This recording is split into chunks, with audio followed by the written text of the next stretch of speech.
Hey, what's going on, guys? Chris Altamirano here, and it's absolutely beautiful here outside of my bedroom, and I just had an amazing walk. And right now I want to talk to you about how to build a network marketing business that thrives. So there's three things that you actually need to build a network marketing business that thrives, and the first one is mental toughness. Now, why do you need mental toughness? Well, because you're going to encounter what's called the rejection rocket. So you're going to talk to a lot of people. A lot of people are going to hear what you have to say, and some people aren't going to hear what you have to say.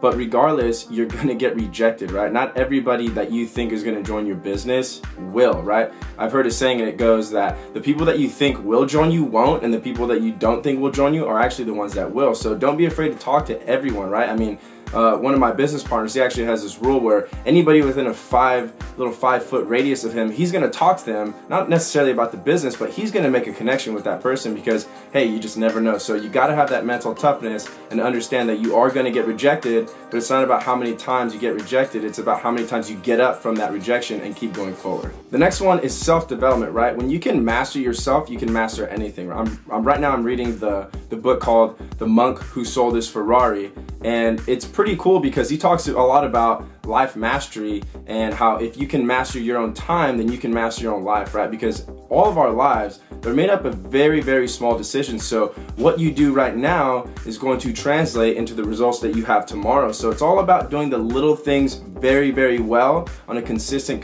basis, right? So learn how to master your time, and most importantly, learn how to master yourself. Now, the third one is very, very important, and that is becoming a product of the product. Have you ever played like a video game, or you went and saw a movie or something and you were so compelled by it, you were so sold on that movie or that video game, or even a place that you went to go eat, that you literally became a product of the product? I mean, you couldn't wait to go tell people, and even if you didn't think you couldn't wait, next time you came around someone and they brought up something like, oh, I'm really, really hungry, you said, oh, you should go eat at this place. Or they said, oh, I'm thinking about watching a movie, you said, oh, you should totally go see this movie.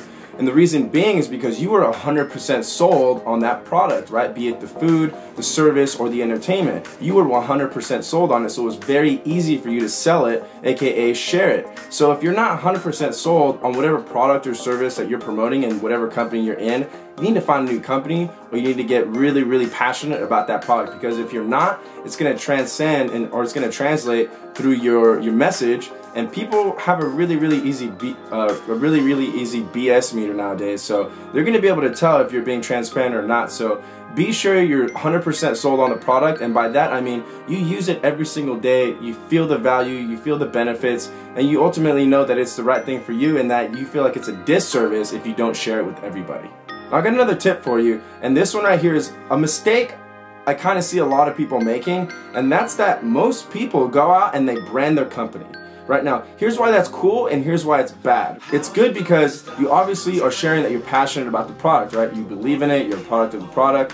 But at the same time, things can happen, and I know that we've seen a lot of times in our industry that there are a lot of other companies that have lawsuits and they kind of lose their credibility a little bit, or some of them get shut down entirely and they never ever return, or some leadership or some management happens and the company just crumbles. Well, what happens is when that company crumbles, it's out of your control, right? It's 100% out of your control. So what happens? The people that were actually looking at you and thinking about maybe joining your business, they look at you and they're like, wow, this guy's not very credible. And it's not that you weren't a credible person, it's that you branded the company and the company didn't live up to what they said they were going to do, and that was they overpromised and underdelivered. The thing about yourself is that only you can overpromise and underdeliver on your own word, right? And so that's entirely under your control. Don't brand the company, brand yourself, and here's why. It's a lot easier to establish self-credibility, right? Because only you can fail on yourself. So if you go out there and you're providing valuable content in the forms of videos and articles, and you're guest posting on other third-party or even mainstream type websites, and you're getting a lot of public notoriety, you're gonna turn some heads. People are gonna start to look at you and say, okay, well, who's this person? A really, really great example of this is Grant Cardone. But imagine if Grant Cardone, I mean, he's already a master networker, but imagine if he went and branded a company and that company failed. It's probably gonna look really bad on him because he's the leader of his tribe. And so if it fails, they're gonna look to him and be like, okay, what do we do next? But a huge portion of the tribe is probably gonna look at him as well and say, well, hey man, like you kind of steered us in the wrong direction, and this company obviously wasn't the best thing, so we're gonna go do our own thing now, right? But now let's take for a second that Grant Cardone does what he does best and he brands himself.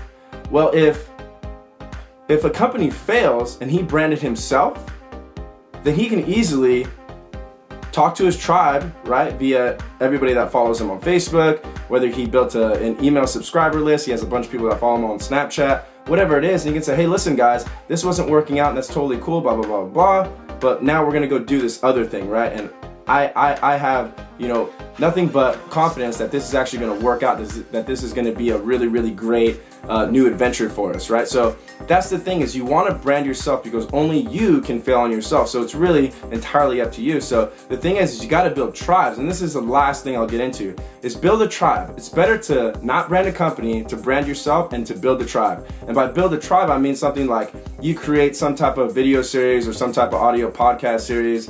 Again, you're putting out so much valuable content, and then you build what's called an email subscriber list, right?